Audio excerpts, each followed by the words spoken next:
الحمد لله الحمد لله وكفى وسلام على عباده الذين اصطفى أما بعد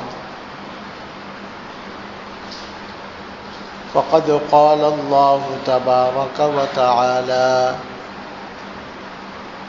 وأمرت أن أكون من المؤمنين وأن أقم وجهك للدين حنيفا وقال تعالى وأمرت أن أكون من المسلمين وأن أتلو القرآن فمن اهتدى فإنما يهتدي لنفسه ومن ضل فقل إنما أنا من المنذرين صدق الله مولانا العظيم. فعن أبي أمامة الباهلي رضي الله تعالى عنه أنه قال قال رسول الله صلى الله تعالى عليه وسلم اقرأوا القرآن فإنه يأتي يوم القيامة شفيعا لأصحابه واقرأوا الزهراوين فإنهما يأتيان يوم القيامة كأنهما غمامتان أو قال غيايتان أو كأنهما فريقان من طير الصواف تحاجان لأصحابهما واقرأوا سورة البقرة فإن تركها حسرة وقراءتها بركة ولا تستطيعها البطلة أو كما قال النبي صلى الله تعالى عليه وسلم. محترم و মুআজ্জাজ সামিঈন, আফজালুজ জিকির, জিকিরের মধ্যে শ্রেষ্ঠ জিকির কোরআনে কারীমের তিলাওয়াত। সেই কোরআনে কারীমের যে কোনো অংশ তিলাওয়াত করলেই উত্তম জিকির আদায় হয়। তবে নবী করিম সাল্লাল্লাহু আলাইহি ওয়াসাল্লাম আল্লাহ তাআলার পক্ষ থেকে জ্ঞান অর্জন করার দ্বারা ওয়াহির মাধ্যমে জেনেছেন যে কিছু অংশ কোরআনে পাকের এমন আছে যার বিশেষ বিশেষ ফজিলত আছে। আমরা সেই ফজিলতের কোরআনের অংশগুলোর ব্যাপারে শুনতেছিলাম। আল্লাহ তাআলা আমাদেরকে আমল করার তৌফিক দান করেন। কোরআনে কারীমের প্রথম সূরা যে তরতিবে আমাদের সামনে কোরআনে কারীম আছে, এই তরতিব অনুযায়ী প্রথম সূরা সূরাতুল ফাতিহা, এরপর দ্বিতীয় সূরা সূরাতুল বাকারা, তৃতীয় সূরা সূরাতু আলে ইমরান। এই দুইটা সূরা কোরআনে কারীমের মধ্যে বেশ বড় বড় সূরা। সূরাতুল বাকারার মধ্যে 286 আয়াত, আর আলে ইমরান তার চেয়ে সামান্য কিছু ছোট। দুইটি সূরা মিলে 4.25 পারা। এই দুইটা সূরা হাফেজে কোরআনের জন্য তো এক বৈঠকে তেলাওয়াত করাই সম্ভব। তারা যে কোনো এক বৈঠকে তেলাওয়াত করতে পারে। 4.25 পারা কোরআন পড়তে হয়তো বা 1 থেকে 1.25 ঘন্টা সময় লাগবে। সুন্দরভাবে তার তিলের সাথে আদায় করতে চাইলে 1 থেকে 1.25 ঘন্টা সময় লাগবে। আর যারা হাফেজে কোরআন না কিন্তু নিয়মিত কোরআনে পাক তেলাওয়াত করেন, দৈনিক আধা পারা থেকে 1 পারা কোরআনে পাক যারা তেলাওয়াত করেন এবং তেলাওয়াত করতে করতে যাদের তেলাওয়াত মোটামুটি চালু হয়ে গেছে, তেনারা অনেকেই হাফেজে কোরআনের কাছাকাছি। বেশ কম শুধু এতটুকু, হাফেজে কোরআন না দেখেও পড়তে পারে, আর ইনারা দেখে পড়তে হয়, এতটুকু বেশ কম। নতুবা দ্রুততার দিক দিয়ে প্রায় হাফেজে কোরআনদের সমান যারা নিয়মিত তেলাওয়াত করেন। আর যারা তেলাওয়াতে অনিয়মিত তাদের আরেকটু বেশি সময় লাগে। এই দুইটি সূরা কোরআনে কারীমের প্রথম বড় দুইটি সূরা, সূরাতুল বাকারা, সূরাতুল আলে ইমরান, নবী করিম সাল্লাল্লাহু আলাইহি ওয়াসাল্লাম যেই দুইটি সূরাকে বরং আরো একটি সূরা মিলিয়ে তিনটি সূরাকে এক রাকাতেই তেলাওয়াত করতেন তাহাজ্জুদ নামাজের মধ্যে। আমাদের জন্য নবী করিম সাল্লাল্লাহু আলাইহি ওয়াসাল্লাম সুসংবাদ শুনাইছেন যে তোমরা তোমাদের ঘরের মধ্যে, হযরত আবু হুরায়রা রাদিয়াল্লাহু তাআলা আনহু থেকে বর্ণিত, তিনি বলেন যে রাসূল সাল্লাল্লাহু আলাইহি ওয়াসাল্লাম ইরশাদ ফরমাইছেন, লা তাজআলু বুয়ুতাকুম মাকাবিরা, তোমরা তোমাদের ঘরকে কবর বানাইও না, কবরস্থান বানাইও না। কবরস্থানে কোনো জিকির হয় না, আল্লাহ তাআলার নাম লওয়া হয় না। কিভাবে নেবে? সবাই তো নিষ্প্রাণ হয়ে গেছে। আত্মা বের হওয়ার পরেই মানুষ কবরস্থানে যায়, তাকে পৌঁছানো হয় এবং সেখানে রেখে আসা হয়। সেখানে গিয়ে যারা কবর জিয়ারত করে তারা তো আর সেখানকার বাসিন্দা না। সেখানকার যারা বাসিন্দা তারা সকলেই নিষ্প্রাণ। তাদের কোনো জিকির, তেলাওয়াত, দোয়া, দুরুদ কিছুই পড়ার মতো ক্ষমতা নাই। তারা শুধু জীবিতদের দিকে তাকায় থাকে, মানে অপেক্ষমান থাকে।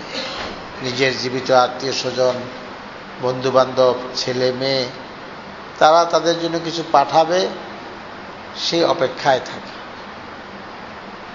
আর যখন জীবিতরা তাদের জন্য কিছু পাঠায়, সেটা তাদের কাছে পৌঁছে এত খুশি হয়, এত খুশি হয়। যেমন কোনো ব্যক্তির কোনো আপনজন, প্রিয়জন, ছেলে বা অন্য কেহ দীর্ঘদিন পর দূর থেকে তার কাছে দেখা করতে আসলে, বেড়াইতে আসলে সে যেমন খুশি হয়, আনন্দিত হয়, তার চেয়ে বেশি খুশি হয় জীবিতরা যদি মৃতদের জন্য কিছু পাঠায়। এক হাদিসে তাদের ব্যাপারে উপমা দেওয়া হয়েছে যে সাগরের মধ্যে কাহারো জাহাজ যদি ডুবে যায়, তখন তো তার আর কিনারায় পৌঁছার কোনো আশা তার মধ্যে থাকে না, সে জাহাজ থেকে বিচ্ছিন্ন হয়ে গেছে। তখন সে চতুর্দিকে তাকাইতে থাকে, কোনো দিক থেকে কিছু একটা কাঠ ইত্যাদি ভেসে আসলে এটার উপর হাত রেখে সে স্বস্তির নিঃশ্বাস নেবে। যেরকম এই অপেক্ষমান থাকে বা তাকিয়ে থাকে চতুর্দিকে কোনো একটা কাঠ ভেসে আসে কিনা, সেরকম ভাবে অপেক্ষমান থাকে মৃত ব্যক্তিরা জীবিতদের জন্য, জীবিতদের দিকে তাকিয়ে থাকে। তাদের পক্ষ থেকে কিছু হাদিয়া, অর্থাৎ আমলের হাদিয়া, আমলের তোহফা পৌঁছে কিনা এই অপেক্ষায় থাকে। আমরা তো দুনিয়াতে আছি, যে যেভাবেই আছে, ব্যস্ততা, সুখে দুঃখে আছি, মৃতদেরকে অনেকেই স্মরণ করিও না।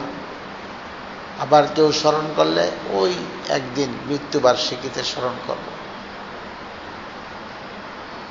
যেটার কিনা শরীয়তে কোনো প্রমাণাদিও নাই যে মৃত্যুবার্ষিকীতেই মৃত ব্যক্তিকে স্মরণ করতে হবে, এর বাহিরে স্মরণ করা প্রয়োজন নাই বা স্মরণ করার দরকার নেই, এমনটা কোথাও নাই। আর মৃত্যুবার্ষিকীতে করলেই যে তার জন্য বেশি কিছু পৌঁছবে, অন্য দিনে করলে পৌঁছবে না, এরও কোনো প্রমাণ কোনো দুর্বল হাদিস দ্বারাও নাই, কোরআনের আয়াত দ্বারা তো নেই। তারপরেও আমাদের মধ্যে এক প্রথা চালু হয়ে গেছে। যাই হোক, বলতেছিলাম যে মৃতদেরকে স্মরণ করা, এটা জীবিত যারা স্মরণ করে তাদের জন্যই খায়ের বরকতের কারণ। কেননা সেও একদিন কবরে এরকম শায়িত হয়ে যাবে, সেও এরকম অপেক্ষমান থাকবে, তাকিয়ে থাকবে, অপেক্ষায় থাকবে। যদি সে জীবিত অবস্থায় সমস্ত মুর্দাদেরকে দুনিয়াতে স্মরণ করে। স্মরণ করা তো কঠিন জিনিস না। আপনি 3 বার সূরা ইখলাস পাঠ করেন, রাসূল সাল্লাল্লাহু আলাইহি ওয়াসাল্লাম বলেছেন সূরা ইখলাস 3 বার একবার পাঠ করলে কোরআনের 1/3 তেলাওয়াতের সওয়াব পাওয়া যায়। তো সেই হিসেবে 3 বার পাঠ করলে 1 খতম কোরআনের সওয়াব হয়। 3 বার সূরা ইখলাস পাঠ করতে 1 মিনিট সময়ও লাগে না। 1 মিনিট সময়ের মধ্যে 3 বার পাঠ করা যায়। আপনি যদি ইহাকে সারা দুনিয়ার, সারা পৃথিবীর সমস্ত মুর্দাগান যারা ঈমানের সাথে কবরে শায়িত আছে তাদের জন্য হাদিয়া স্বরূপ পাঠিয়ে দেন, শুধু নিজের মা বাবা এই 2 জনকেই না, সমস্ত মুসলমান পৃথিবীর আনাচ কানাচে যেখানে যেখানে শায়িত আছে ঈমানের সাথে, তাদের জন্য যদি আপনি হাদিয়া পাঠিয়ে দেন, আল্লাহ তাআলা সকলকেই সমানভাবে 1 খতমের কোরআনের সওয়াব দিয়ে দিবে। আমরা অনেকে বেশি লোকদেরকে শামিল করি না কেন? ভাগে কম পড়ে যাবে।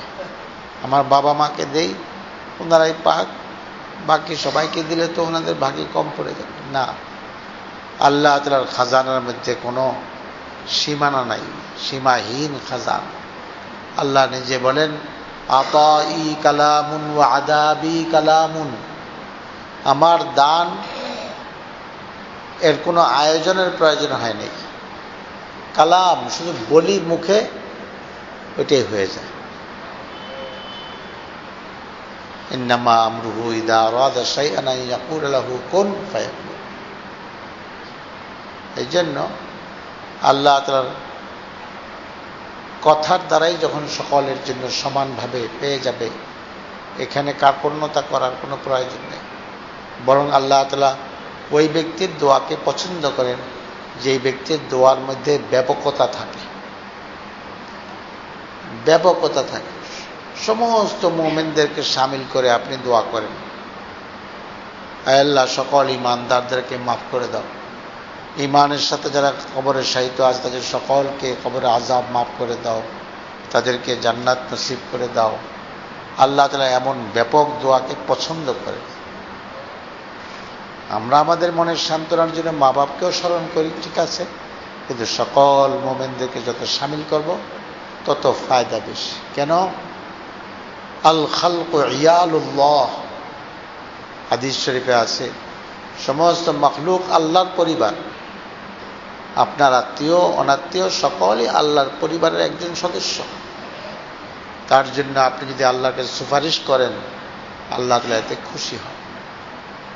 তবে এটা বলা জরুরি, ঈমানের সাথে যারা দুনিয়া থেকে বিদায় গ্রহণ করেছে, এই জন্য যে আল্লাহ নিজেই এই শর্তটা কোরআনে পাকের মধ্যে জুড়ে দিয়েছেন, রব্বানা গফির লানা ওয়া লি ইখওয়ানিনাল্লাযীনা সাবাকুনা বিল ঈমান। এই দোয়াটা আমরা মুখস্থ রাখি। সমস্ত মুর্দাগান যারা ঈমানের সাথে দুনিয়াতে বিদায় গ্রহণ করেছে তাদের মাগফিরাতের জন্য এই দোয়া, রব্বানা গফির লানা, ইয়া আল্লাহ আমাদেরকে ক্ষমা করো, ওয়া লি ইখওয়ানিনাল্লাযীনা সাবাকুনা বিল ঈমান, ওই সমস্ত মুর্দাগান ভাইদেরকেও ক্ষমা করো যারা আমাদের থেকে পূর্বেই ঈমানের সাথে বিদায় গ্রহণ করেছে। কথা লাগাইছে কেন? বেঈমান, অমুসলমান, মুশরিক, কাফের, এদের জন্য মাগফিরাতের দোয়া করা জায়েজও নাই। আল্লাহ তাআলা কোরআনে পাকে বলে দিয়েছে যে না, লা তাকুম আলা কবরি। নবীজিকে ডাইরেক্ট বলছে, আপনি কোনো মুসলমানের কবরের সামনে দাঁড়াইতে পারবেন না দোয়া করার জন্য, তার ইসালে সওয়াবের জন্য কোনো কবরের সামনে দাঁড়াইতেও পারবেন না। মা কানা লিল মুমিনিনা মা কানা লিন নাবিয়্যি ওয়াল্লাযীনা আমানু আন ইস্তাগফিরু লিল মুশরিকিন। নবীর জন্য অনুমতি নাই, কোনো মুমিনের জন্য অনুমতি নাই যে সে কোনো মুশরিকের জন্য আল্লাহর দরবারে ক্ষমা প্রার্থনা করবে। ওয়ালাউ কানু উলি কুরবা, যদিও তারা তার অনেক ঘনিষ্ঠ আত্মীয় হয়। এই জন্য এই শর্তটা জুড়ে সকল মুমিনের জন্য দোয়া করলে যত ব্যাপক দোয়া হবে আল্লাহ তাআলা তত বেশি পছন্দ করে। এই জন্য বলতেছিলাম যে আমরা যদি সমস্ত মুমিনদেরকে পাঠিয়ে দেই এই দোয়া পাঠ, কি বলে সূরা ইখলাস পাঠ করে, সকলেই সওয়াব পাই। আমি আপনি যখন বছরকে বছর, হইতে পারে 100 বছর, হইতে পারে 1000 বছর কবরের সাহিত্য থাকবো, তখনও আমাদের জন্য দুনিয়ার মুসলমানরা দোয়া করবে, সেটা আমরা পাব। কামা তাদিনু তুদান, তুমি যেমন করে যাবা দুনিয়াতে আমল, তেমনই ফল পাইবা। তাই জন্য বলতেছিলাম যে কোরআনে কারীমের তেলাওয়াত আমরা সকলকেই করে বকশাইতে পারি। তো বলতেছিলাম যে কোরআনে কারীমের তেলাওয়াতের মধ্যে নবী করিম সাল্লাল্লাহু আলাইহি ওয়াসাল্লাম সূরাতুল বাকারা, সূরা আলে ইমরান সম্পর্কে আলোচনা করতে গিয়ে বলেছেন, প্রথমত বলেছেন লা তাজআলু বুয়ুতাকুম মাকাবিরা, তোমরা তোমাদের ঘরগুলোকে কবরস্থান বানাইও না। ওয়াকরাউ সূরাতুল বাকারা, এবং তোমরা ঘরের মধ্যে সূরা বাকারা তেলাওয়াত করো। ফাইনাল বাইতাল্লাতী তুকরাউ ফীহি সূরাতুল বাকারা লা ইয়াকরাবুহা শাইতান, যেই ঘরের মধ্যে সূরা বাকারা তেলাওয়াত হয়, হয়তোবা আমরা যদি ঘরে যারা কোরআন পাক তেলাওয়াত করতে জানে, আমাদের মস্তুরাত হোক, আমাদের ছেলেরা হোক, আমরা নিজেরা হই, তেলাওয়াত করি, এর তেলাওয়াতের কারণে ঘর থেকে বদ জিন যেগুলো আছে, যেগুলো দুষ্ট জিন, যেগুলো মানুষকে ক্ষতি করে, এই সমস্ত জিনগুলো ঘর থেকে বের হয়ে যেতে বাধ্য হয়, থাকতেই পারে না। আজ আমাদের আমরা অনেকে এগুলোর শিকার, কিন্তু অনেকে বুঝি না। মাঝে মধ্যে আমাদের কাছে আসে যে ছোট বাচ্চা, কিন্তু সে যেই পরিমাণ বয়সের আর যেই পরিমাণ তার শরীরের শক্তি বলে, তার চেয়ে সে অনেক বেশি দুষ্টামি করে, অনেক বেশি সে ঘরের মধ্যে ভাঙচুর করে, দুষ্টামি করে, মানে মা বাবাকে অতিষ্ঠ করে রাখে। তো নিয়ে আসে যে একটু ঝাড় ফুঁক দিয়ে দেন। আমি বলি, দেখেন, যদি ঝাড় ফুঁকের দ্বারা এই দুষ্টটা ভালো হয়ে যেত, তাহলে বাংলাদেশে কোনো দুষ্ট থাকতো না, সব ঝাড় ফুঁক দিয়ে হুজুররা ভালো করে ফেলত। এদের এই সমস্ত দুষ্টামির মূল কারণ হলো যে ঘর এর মধ্যে দুষ্ট জিনদের বাসা হয়ে আছে। হাদিস শরীফে আছে, যখন কোনো বান্দা রাত্রেবেলায় তার ঘরের দরজা বিসমিল্লাহ ছাড়াই বন্ধ করলো, বন্ধ করার সময় বিসমিল্লাহ বলে বন্ধ করতে হয়। বিসমিল্লাহির রহমানির, ঘরের দরজা যে কয়টা দরজা আছে, জানালা বিসমিল্লাহির রহমানির রহিম বলে রাত্রেবেলায় বন্ধ করে দিতে হয়, সন্ধ্যাবেলায়। কেননা যখন সন্ধ্যা হয় তখন জিনদের ছুটাছুটি শুরু হয়, তারা বিভিন্ন আদম সন্তানের ঘরে প্রবেশ করে সেই ঘরের মধ্যে যত রকমের অনিষ্ট আছে সব করতে চেষ্টা করে। তো যেই ঘরের দরজা মা বোনটা বন্ধ করে রাখলো বিসমিল্লাহ বলে, এই ঘরে আর প্রবেশ করতে পারে না, দুষ্ট জিন ঘরেই প্রবেশ করতে পারে না। আর যদি বন্ধ না করে, ঘরের মধ্যে দুষ্ট জিন প্রবেশ করে। এরা প্রত্যেকের সাথে তার মতো করে আচরণ করে। ভাই বোনদের মধ্যে অনেক সময় ঝগড়া লাগাই দেয়, ভাই ভাইয়ের মধ্যে, বোন বোনের মধ্যে, স্বামী স্ত্রীর মধ্যে, এবং ছোট ছোট বাচ্চাদের দ্বারা এমন এমন কাজ করায় যা অকল্পনীয়। আমরা মনে করি বোধহয় সে অতি বেশি দুষ্ট, এই জন্য করে না, মূলত এগুলো বদ জিনের আসর। ঘরের মধ্যে সে প্রবেশ করে আছে, এগুলো করতেছে। যে কিনা বিসমিল্লাহ ছাড়া ঘরের দরজা বন্ধ করে, তার অভ্যাস এরকম, তো সে তো খানা খাওয়ার সময় বিসমিল্লাহ পড়বে না। যখন বিসমিল্লাহ ছাড়া ঘরের দরজা বন্ধ করে তো শয়তান বলে যে এই ঘরে আমার থাকার ব্যবস্থা হয়ে গেছে। আবার যখন কিনা সে বিসমিল্লাহ ছাড়া খানা খায় তো ওই ব্যক্তির হাতের সাথে শয়তান হাত বাড়ায় দেয়, আর শয়তানও খাইতে থাকে। তো বলে যে আমার এই ঘরে খানার ব্যবস্থাও হয়ে গেছে, মানে পরিপূর্ণ জায়গির হয়ে গেছে এই ঘরে আমার থাকা খাওয়া দুটোটা। এরা সব রকমের দুষ্টামি আমাদের দ্বারা করায়, প্রত্যেকের জন্য তার মতো করে সমস্ত অকল্পনীয় কাজগুলো করা হয়। অনেকে আমাদের কাছে এসে বলে যে আমার স্ত্রীর কাছে যখন আমি যাই তখন আমি তাকে বরদাস্ত করতে পারি না, তার কথায় শুনলে আমার রাগ উঠে যায়। এগুলো কেন? এগুলো এই জন্য যে আমাদের ঘরের মধ্যে ওই সমস্ত জিনদের আসর রয়েছে। তো নবী করিম সাল্লাল্লাহু আলাইহি ওয়াসাল্লাম বলেছেন যে ইকরাউ সূরাতুল বাকারা, ঘরের মধ্যে সূরা বাকারা তেলাওয়াত করো। সশব্দে পড়া উত্তম, কমপক্ষে নিজের কানে পৌঁছে এই পরিমাণ আওয়াজের সাথে। আরও উঁচু আওয়াজে পড়লে কোনো নিষেধ নেই। ঘরের মধ্যে সূরা বাকারা তেলাওয়াত করো। যেই ঘরে সূরা বাকারা তেলাওয়াত হবে লা ইয়াকরুবুহা শাইতান, এই ঘরের কাছেও শয়তান আর ভিড়তে পারবে না। নবী করিম সাল্লাল্লাহু আলাইহি সাল্লাম জিন জিন্নাতদের সম্পর্কে তাদের কতটাই যে অনিষ্টতা আছে এই সম্পর্কে পরিপূর্ণ জানতেন। এই কারণে তিনি জিনদের অনিষ্ট থেকে বাঁচার জন্য, জিনরাই যারা দুষ্ট জিন তাদেরকেই শয়তান বলা হয়। শয়তান কোনো আলাদা কিছু না, শয়তান দুষ্ট জিনগুলোকে শয়তান বলা হয়। আর আল্লাহ তাআলা এদের সম্পর্কে কোরআনে পাকে বলছেন ইন্নাশ শাইতানা আদুউল লাকুম, শয়তান তোমাদের স্পষ্ট দুশমন। এদের থেকে বাঁচার উপায় নবী করিম সাল্লাল্লাহু আলাইহি ওয়াসাল্লাম বলে দিয়েছেন, ঘরের মধ্যে সূরা বাকারা তেলাওয়াত করো। অন্য আরেক আয়াতে আসছেন ইকরাউজ জাহরাওয়াইন, সূরা বাকারা সূরা আলে ইমরানকে জাহরাওয়াইন বলা হয়েছে। জাহরা একবচন, জাহরাওয়ান দ্বিবচন। এর অর্থ দুটি ফুল বাগান,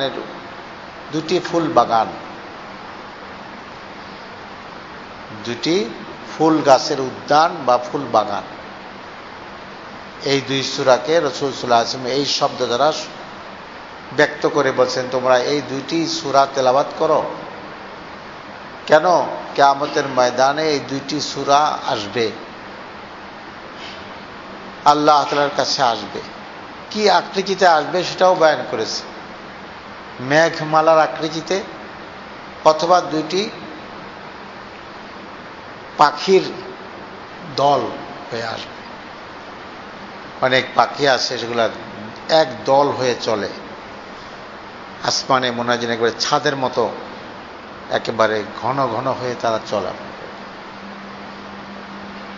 এবং আল্লাহ তাআলার সঙ্গে বাকায়দা তারা তর্ক করবে যে আল্লাহ যারা দুনিয়াতে আমাদেরকে তেলাওয়াত করেছে তাদেরকে তুমি ক্ষমা করো, আমাদের দাবি। এবং ক্ষমা করতে বিলম্ব হইলে প্রয়োজনে ঝগড়া করবে, তাহাজ্জানে। এরপরে রাসূলুল্লাহ সাল্লাল্লাহু আলাইহি ওয়াসাল্লাম খাস করে আবার বলছেন, বিশেষ করে সূরাতুল বাকারা ইহা তেলাওয়াত করো, ফাইন্না কিরাআতাহা বারাকাহ, এটার তেলাওয়াত তোমাদের জন্য বরকত স্বরূপ। অর্থাৎ ইহা তেলাওয়াত করলে শয়তানও দূর হবে, ঘরের মধ্যে বরকত হবে। যে জায়গায় তেলাওয়াত করবে সেই জায়গায় বরকত নাযিল হবে। ওয়া তারকাহা হাসরা, আর তোমরা যদি ইহা তেলাওয়াত ছেড়ে দাও তাহলে ইহা তোমাদের আফসোসের কারণ হবে, আফসোসের কারণ হবে। ওয়ালা তাস্তাতিউহাল বাতালা, যে ব্যক্তি এই সূরা তেলাওয়াত করে দুনিয়ার কোনো জাদুঘর, মানুষ জাদুঘর হোক আর জিন জাদুঘর হোক, জিনদের প্রধান হাতিয়ার হলো জাদু। তারা জাদু করে মানুষকে বশ করে, মানুষকে কবজা করে। যত বড় জাদুকরই হোক না কেন, জাদুকরের কোনো ক্ষমতা ওই তেলাওয়াতকারী যে সূরা বাকারা, সূরা আলে ইমরান তেলাওয়াত করেছে, বিশেষ করে সূরা বাকারা তেলাওয়াত করেছে, তার সঙ্গে সে কখনো পারবে না। জাদুকর তার সামনে হার মানবে। এই জন্য মুহতারাম, সূরা বাকারা, সূরা আলে ইমরান যদিও একটু লম্বা সূরা, আমরা সময় নিয়ে তেলাওয়াত করলাম। একদিনে না হইল, 2 দিনে হইল, 2 দিনে না হইল, 3 দিনে হইল, তেলাওয়াত করলে এর ফায়দা হাসিল। বিশেষ করে যে এই ঘরের মধ্যে এরকম অস্বাভাবিক কিছু দেখা যায়, সেই ঘরে এই সূরার তেলাওয়াত ঘন ঘন হওয়া দরকার। এক হাদিসে আসছে, তোমরা দিনের বেলায় পড়ো, তাহলে 3 দিন পর্যন্ত এই ঘরে আর শয়তান আসতে পারবে না। রাত্রিবেলায় পড়ো তো 3 রাত্র পর্যন্ত শয়তান আর ঘরে প্রবেশ করতে পারবে না। আল্লাহর নবী সাল্লাল্লাহু আলাইহি ওয়াসাল্লাম জানেন যে বনি আদমের সবচেয়ে বড় দুশমন হলো ইবলিস, এবং এরা এই জন্য বড় দুশমন যে এদেরকে দেখা যায় না। যেই দুশমনকে দেখা যায় না, যেই শত্রু দেখা যায় না, কিন্তু আমাদেরই আশেপাশে আছে, তার ভয়টা তো বেশি হওয়া দরকার। আল্লাহ কোরআনে পাক বলেছেন, ইন্নাহু ইয়ারাকুম হুয়া ওয়া কাবিলুহু মিন হাইসু লা তারাউনাহু। নিশ্চয়ই এই ইবলিস এবং তার যত সাঙ্গপাঙ্গ আছে, চেলা চামান্ডা আছে, এরা তোমাদেরকে এমন জায়গা থেকে দেখতে পায় যে তোমরা তাদেরকে দেখতে পাও না। অতএব আমাদের জন্য সবচেয়ে বড় ভয়ের কারণ এই যে তারা শুধু আমাদেরকে ক্ষতি করে না, আমাদের দিলের মধ্যে ওয়াসওয়াসা দিয়ে আমাদের দ্বারা আমাদের মধ্যে গুনাহের উদ্রেক সৃষ্টি করে। গুনাহের যে জজবা, পাপ করার জজবা এরাই সৃষ্টি করে। অতএব তাদের থেকে যদি আমরা বাঁচতে না পারি, আমরা গুনাহ থেকে বাঁচতে পারব না। গুনাহ থেকে বাঁচার সবচেয়ে বড় উপায় হলো এই যে ইবলিস থেকে বাঁচা। ইবলিস থেকে বাঁচার বিভিন্ন আমলের মধ্যে সূরা বাকারা, সূরা আলে ইমরানের তেলাওয়াত বড় উপকারী। এমন এমন ব্যক্তিকে দেখা গেছে যে তিনার নিজের বর্ণনা যে নফসের মধ্যে শুধু খারাপ কাজের চিন্তা আসতেছে, পাপ করার, খারাপ কাজ করার চিন্তা আসতেছে। তো সূরা বাকারা তেলাওয়াত করতেছি, সূরা বাকারা তেলাওয়াত করলাম, সূরা আলে ইমরান তেলাওয়াত করলাম, বাস সমস্ত ওয়াসওয়াসা দূর হয়ে গেছে। এখন শুধু নেকির কাজ করার খেয়াল আসতেছে। বোঝা গেল শুধু ঘরের মধ্যে ফায়দা হয় না, যে তেলাওয়াত করে তার মধ্যে পর্যন্ত গুনাহের ওয়াসওয়াসা তার থেকে দূর হয়ে যায়, পাপ কাজ করার খেয়াল তার থেকে দূর হয়ে যায়, নেকির কাজ করার আগ্রহ তার মধ্যে জন্মায়।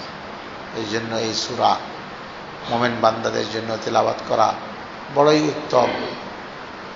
যারা আমরা কোরআনে পাকের তেলাওয়াতই জানি না, তাদের এখানে এসে চিন্তা করা উচিত যে আমাদের কি করণীয়, ইহা শেখা দরকার কি দরকার না। আখিরাতের ফায়দার জন্য কি দরকার আছেই, দুনিয়ার উপকারের জন্য কোরআনে পাকের তেলাওয়াত শেখা এবং কোরআনে পাকের তেলাওয়াত করা ইহা জরুরি। অতএব আমাদের যে সমস্ত মুসলমান ভাইয়েরা কোরআনে পাকের তেলাওয়াতই জানি না, আল্লাহ আমাদেরকে শেখার তৌফিক দান করেন।